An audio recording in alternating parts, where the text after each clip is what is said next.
هلا يا مغامرين، كيفكم؟ شو اخباركم؟ شو الله بالصحة وخير يا رب. قبل ما بلش المقطع حابب لكم شكرا كثير لكم على التفاعل الحلو والجميل والناس الجدد اللي شرفونا بالمقطع السابق واشتركوا بالقناة. بحب لكم من السلامة، اشرحوا وجهكم تدخلوا صرتوا انتم العيلة الكريمة. بحب لكم عن جد، الله يعطيكم الف عافية. شكرا لتفاعلكم، لايكات. عجبكم المقطع كثير اللي عملته كرمالكم، اللي هو الاتحاد بيني وبينه وبين محمد اخي مع مغامر أنصاري. للأسف مثل ما شفتوا يا مغامرين اللي صار قصة كثير طويلة بموضوع الرحال.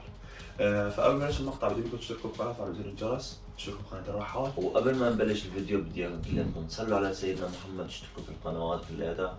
خلونا نبلش بقصة سلندر مان وشو صار معي بالتحديد أنا.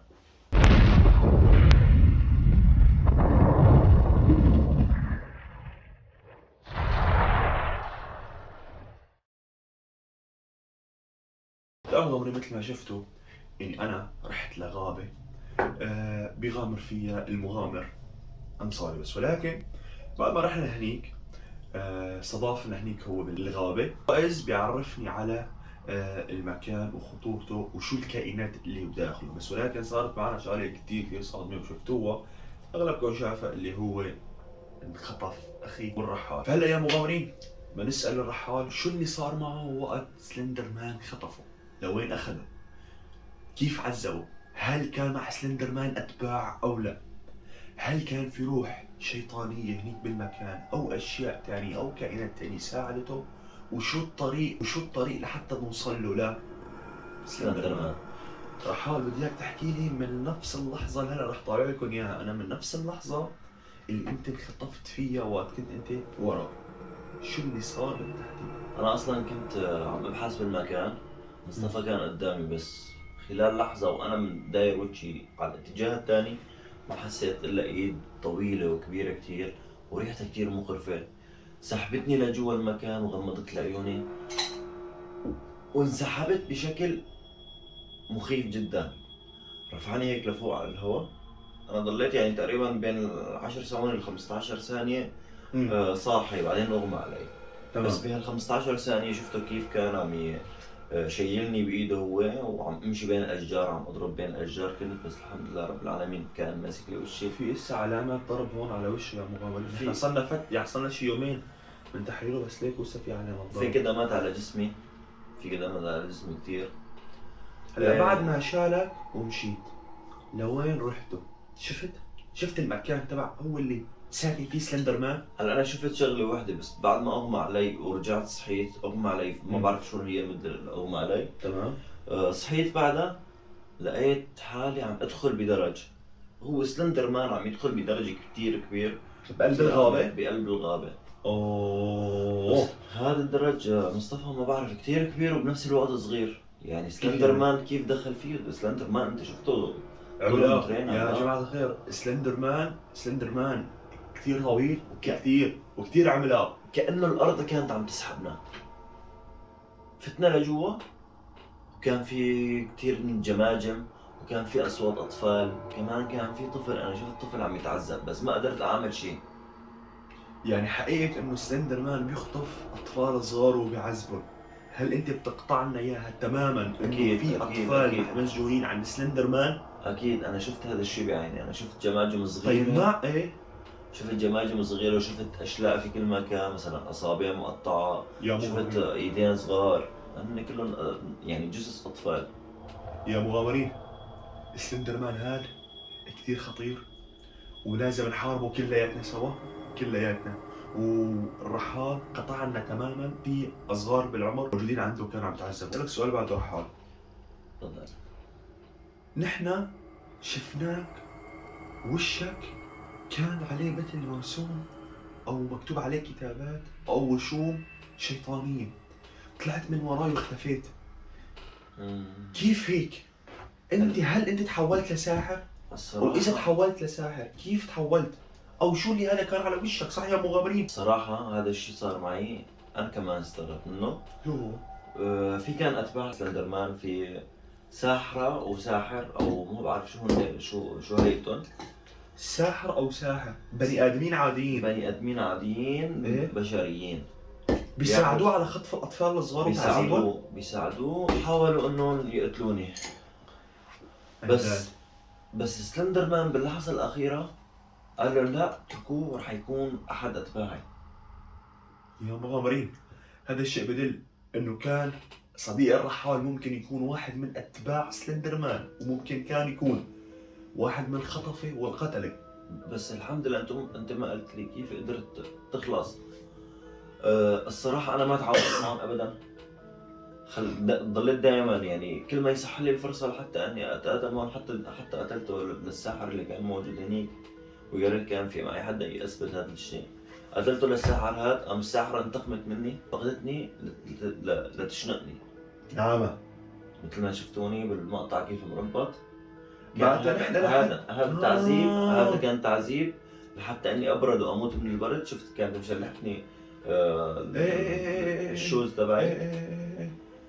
يا مغامرين، لحد اللقطة اللي شفتوها الآن أنصار نشر مقطع اليوم على قناته. تمام يا مغامرين؟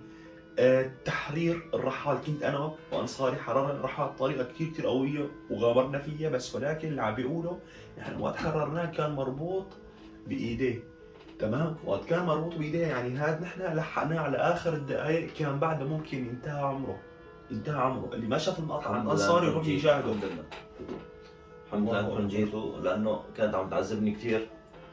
اذا بتلاحظ كان وجهي كله شحوار. صح مزبوط. هذا كانت مشغله نار وكانت بدها تحرقني، وكان في ما عم تحرق حطبيه، عم تحرق اشلاء بشريه، فبتطلع منها مدخنه سوداء، فعبت لي كل اغراضي، عبتني كلياتي. مع الشحوار يا مغامري اللي كان على وش الرحال وجسده هذا من ايديها. من غبار ايديها، من غبار الاشلاء ومن ايديها، لانه هي تمسك لي وجهي، تعذبني، تشحرني هيك. طب انا بدي اسالك سؤال النهايه. هل احنا فهمنا منك انا والمغامرين شغله كثير حلوه، انه هو بيخطف الاطفال صح وبيعذبهم، وبيخطف ناس كبار وبيعذبهم، وممكن يخلي منهم اتباع. والشغله الثالثه اللي هو انت قلت انه بيت سلندر مان او مكان مقره انه هو تحت الارض، تنزل له بدرج. زائد باخر الدقائق نحن واجينا انقذناك كنت انت رح تموت. صح. طيب السؤال الاخير يا مغامر، بدي اياكم تسمعوا مضبوط ومنيح كثير حتى تكون عبره لكم، اللي هو هل في ناس عايشين داخل المكان للان ولا كلهم قضى عليهم؟ من الاطفال والكبار. اخر اللي شفتهم كلهم كانوا جثث. كان في طفل واحد بس هذا اخر طفل كنت بشوفه عايش. جد المنظر كان كثير شنيع. قطع له راسه قدامي. يعني انا هذاك الموقف لحد الان ما بنساه، كل ما بتذكره ليك طلع كيف شعر جسمي وقف. يا ندل يا سلندر مان، يا ندل يا مغامرين. بس في سمعت انتوا اطلقتوا عليه النار. انا اطلقت عليه النار بقناصه وصاوبته. انا متاكد. انا سمعت اصوات اطلاق نار. انا فكرت هدول اطلاق النار، قلت ممكن يكون مو انتم. قلت انا انتم نسيتوني على الخالص. لانه سلندر مان كثير قوي، ما ظنيت انه رح توفوا ببعضكم. سمعت صوت اطلاق نار بالساعات الاولى، وانا مربوط بهذاك المكان. عدى علي سلندر مان، عدى من قدامي، يعني انه كان عم يمشي باتجاه، كان عم يهرب لانه كان في دم عم يشر منه. بعدها يا مغامر رح احط لكم اللقطه اللي عم يحكي عليها الرحال، اني انا وقت اخذت القناصه من مغامر انصاري قنصت عليه وضربته. انا شفت سلندر مان كثير طويل بس عمل هيك بايده، رجع لورا، انا كنت عم بضرب على ايده. فبعد هذا بعد ما ضربت على ايده مشي من قدامك كان كله دم عم يهرب. كان كله دم، وعم يهرب. حتى شافني وما حكى شيء، يعني هرب. يا مغامرين مثل ما هرب من تحت اقدامنا رح نرجع وندوسه ونخلص عليه باذن الله. هي كانت اول اصابه واول تهديد لاي حدا ممكن يقرب علينا، انا او الرحال او اخي محمد او حتى المغامر انصاري. اي حدا رح يقرب عليهم رح ندعوسه. وهذا كان رساله تهديد لسلندر مان.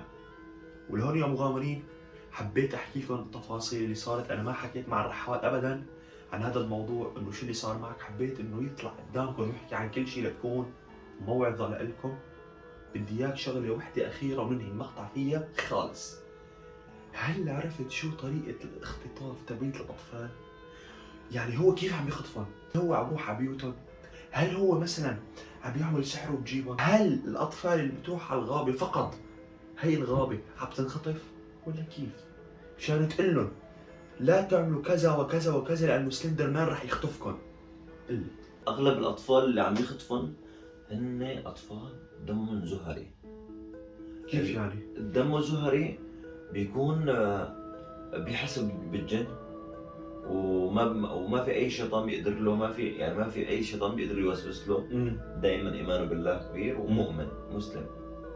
اغلب الناس اللي هدول من هدول الناس، هدول الاطفال في كثير في الوطن العربي ما بيخافوا. طبعا اذا في بينكم حدا ما بيخاف اكيد انت من هذا النوع. وكمان شو بيعمل؟ بيروح على هيئة بني ادم، هيئة بشري عادي، بيقصر رجليه بيرجع حجمه طبيعي مثل اي انسان. يعني بفهم منك انه هو بيتحول لانسان عادي. بيتحول لانسان عادي، بيروح بيأغريهم، بيعطيهم مثلا جوائز، بيعطيهم اكلات، بيعطيهم بيجون على هيئة بني ادم عادي. بيجون على هيئة يعني ما ببين انه هذا سلندر مان. لا ما ببين ابدا، وبقول لهم انه انا بحبكم، عندي من هدول كثير، اذا بدكم تعالوا خذوا. فالاطفال تلقائيا بيروحوا، وفي منهم بيتلبسهم من الجن تبعه من الجن والشياطين. والشياطين هن اللي بتجيبهم، بس كيف تجيبهم؟ الطفل بصير بيمشي بنومه وبيروح على الغابة. حتى في منهم اطفال بيجوا من اماكن بعيدة. ما عاد بفهم منك انه هو ممكن يروح لعنده بهيئة انسان ويخطفهم. صح. وممكن اتباع تبعيته اللي من سحر ومن الجن يروحوا يتلبسوا طفل صغير ويفيقوه بنومه. الشياطين السحرة ما بيقدروا يعملوا شيء. الشياطين يتلبسوه ويفيق بنومه ويمشي برجليه لحدفه لنهاية عمره. صح. اللي هو مقر سلندر مان الوسخ. صح. بس انا بوعدكم من هذا المكان باذن الله رح نقضي على سلندر مان، انا والمغامر انصاري وسكار واخي محمد باذن الله. يا مغامرين، لهون بنكون وصلنا لنهاية الفيديو. بس انا حبيت اني اشارككم، احكي لكم شو صار معي وكيف انخطفت ومشان شو. احسنت يا رحمن. والحمد لله يعني حتى مصطفى ما حكيت له لا لمغامر انصاري لا مصطفى ابدا، هذا الحكي مباشر بينكم وبينه ابدا. جيت اغمى عليه مباشرة، قلت له بدي بس احكي للمغامرين لحتى ما يتهوروا يوقعوا بهذا الشيء. يوقعوا بهذا الشيء.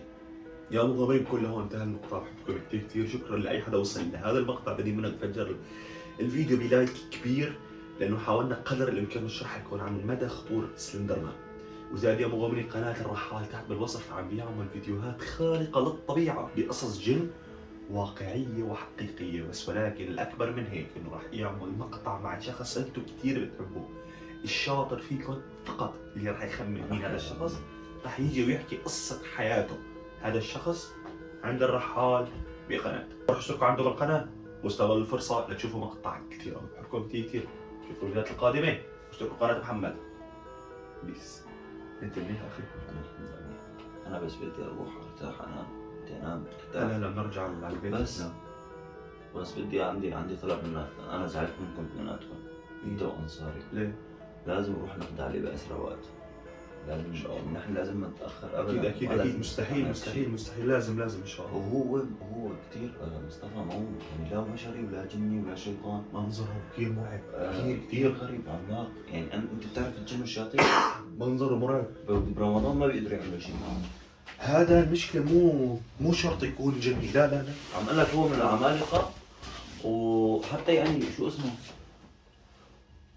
حتى برمضان انه ما بيموت ابدا، خلاص بيشتغل ضل شغال.